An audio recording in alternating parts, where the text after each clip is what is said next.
So differences between me and my parts of consciousness: taste, textures, sound, basically all the senses, the seven senses. Seven senses. That's fun. Seven senses. Seven. Let me say it fast. Seven senses. Seven senses. Seven senses. The seven senses: our vision, our hearing, our sense of taste and smell and touch, our vestibular and proprioceptive engagement, are all different. The way we recognize ourselves, the way we perceive ourselves internally and externally, the way our voice is naturally used, the way we are generally inclined to speak, the way we put words together to form sentences. Our relationship with the body is all different, like how much we recognize ourselves, oh my goodness, aren't you just the cutest little munch? Our memory processing and access are all different. The way we remember our lives are different. I guess that'd be memory access. The way we engage with other people are all different. The way we perceive other people are all different. The way we perceive ourselves independently when we're alone and interdependently when we're interacting with people, like the way we perceive ourselves alone and the way we perceive ourselves in relationship to aspects of the world are all different. The way we naturally prefer to spend our time or to dress or to express ourselves, the things we consider important, the things we consider to be our beliefs, what we believe in, and the way we perceive our own beliefs and engage with our own beliefs, the way we perceive what's possible in general and for us specifically are all different. Our emotional sensations are all different. The way we experience our thoughts and our own experience of a mind are all different. The way we naturally respond to things, everything from sounds to a change of plans, are all different. The way we respond to stimulus, lights, sights, sounds, textures, people, different places, different spaces, all of it. The way we perceive our environment, indoors, outdoors, etc. And then the window between stimulus and response, that gap, the ability for conscious response is different for different persons inside of me. Yeah, you. Yeah, you. Talk about you. Talk about all of us. And then the window of tolerance for different parts and different persons is all different. The window of tolerance we have for physical pain, the window of tolerance we have for emotional pain, the window of tolerance we have for mental stuff, And we said window of tolerance for pain, but also the experience of pain.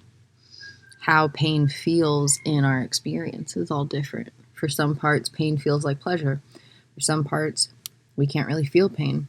For some parts, pain is all-consuming sensation. For some parts, pain is just part of the experience. For some parts, pain is the entirety of experience when it happens. So the experience of pain along with the window of tolerance for different types of pain.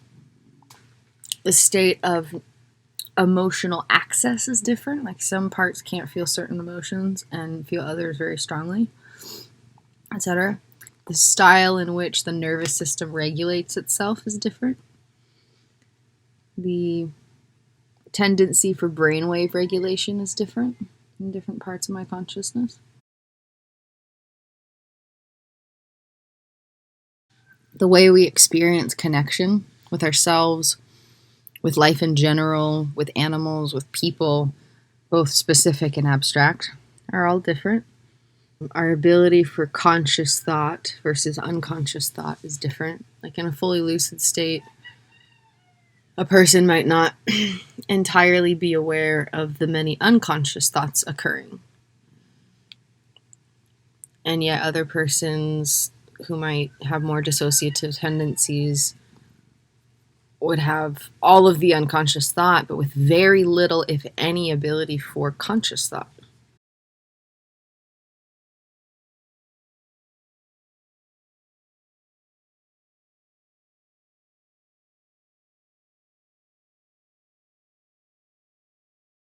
And that's just one of the many aspects of the ways we experience the mind differently and thoughts differently. Because unconscious thoughts are beyond all control and awareness and direct access, and they also occur much faster than conscious thoughts. There's more of them that can be there in the unconscious.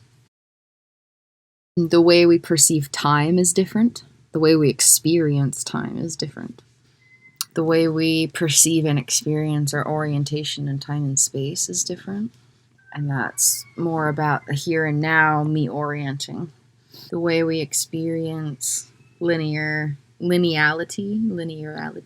is different. Not just the orientation with time, but the orientation with time in relation to our memories, in relation to sequential things happening, the sequentiality of life's unfoldings.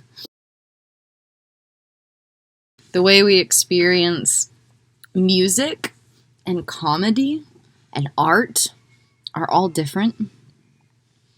Like those automatic sensations within experience of these things are dramatically different. Our personal preferences are different. The things that we naturally enjoy, are drawn to, etc. Our level of self-expectation is different. Like for some parts, or for some persons, just relaxing and playing in nature all day is like a day well spent. For other persons, that would be a waste of time. And nature should only be used to get grounded and inspired and then go do more work, because productivity is what matters. And so just the priorities and expectations of self and others too, but much more so self. Yeah, our vision, we already said that, but more specifically, our point of focus is different for different persons. Like, for some persons, just a few inches from our face is where our vision will be the most sharp and clear and distinctive and just in focus. And for other persons, farther away would be more clear, instinctive, nearsighted, farsightedness kind of a deal. And then other persons can shift the focus of the eyes consciously by choice. But for those first cases I just described with vision, close and far, the focal point cannot be shifted consciously. And then similarly for auditory processing, sometimes the sound of a light buzzing or the sound of the refrigerator humming are like super loud sounds, like very obvious. It sounds like someone's just there going, like it's a very dominant noise in the atmosphere. And other times we can't hear them at all. And then same with like talking to people. Sometimes our brain is picking up vocal cues very proficiently. And then other times we really have to strain to focus on the words being said because our brain's not naturally tuning into the frequency of human voices. And then with taste also, it's kind of that nearsighted, farsightedness, but with taste. Sometimes sweet flavors are very pronounced, and I have a very low tolerance for anything that's not sweet.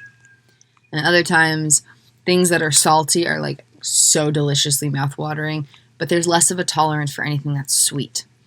And then only sometimes are my taste buds regulated where I can taste any kind of flavor and it be effectively processed. Like this morning, for example, we were able to taste pineapples. Normally, we can't do that because they would just taste super, super sour.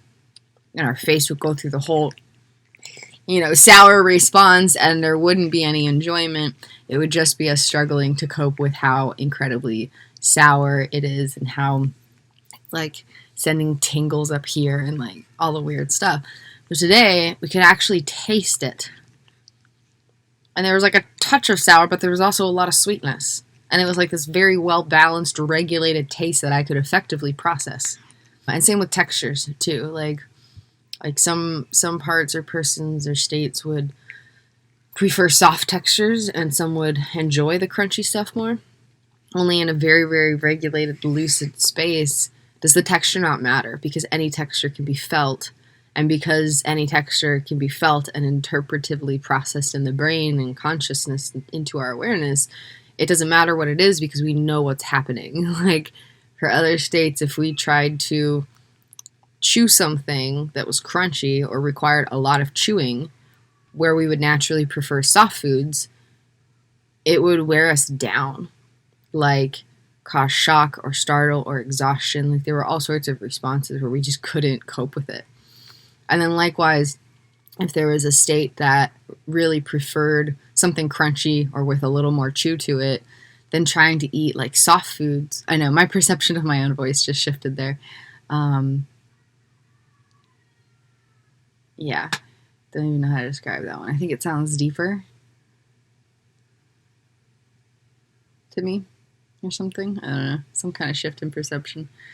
Oh, Pookie Bear, some kind of shift in perception. Likewise, if we're in a state where we prefer the chewy stuff, then trying to eat soft foods, it feels like we're not even eating. It feels like we're swallowing air, and it feels very unpleasant and unenjoyable and even uncomfortable.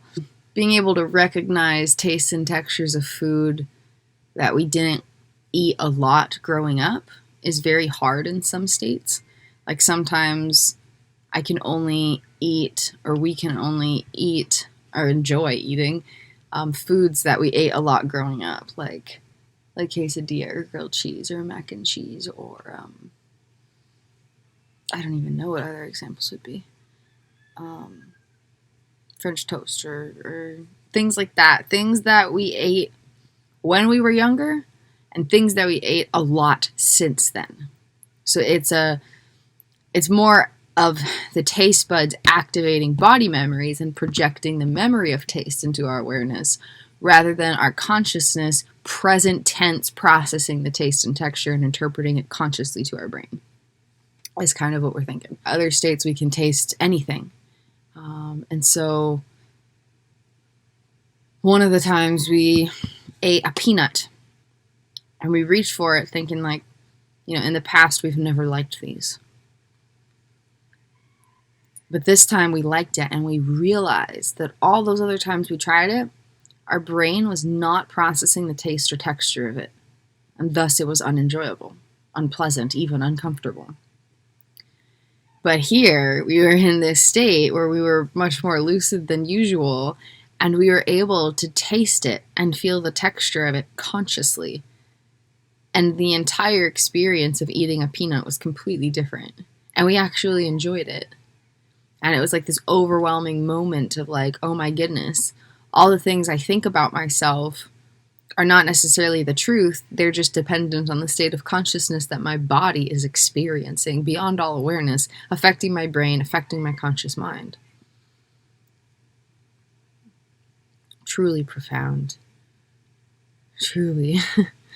Truly profound, Pookie Bear. Truly profound. You're fun. You're fun. Hey. Hi. Are you so much fun? Oh! His paw spazzed and he hit me. Yeah, are you so funny? It's just a little spasm. Is that a little spasm? That's fun.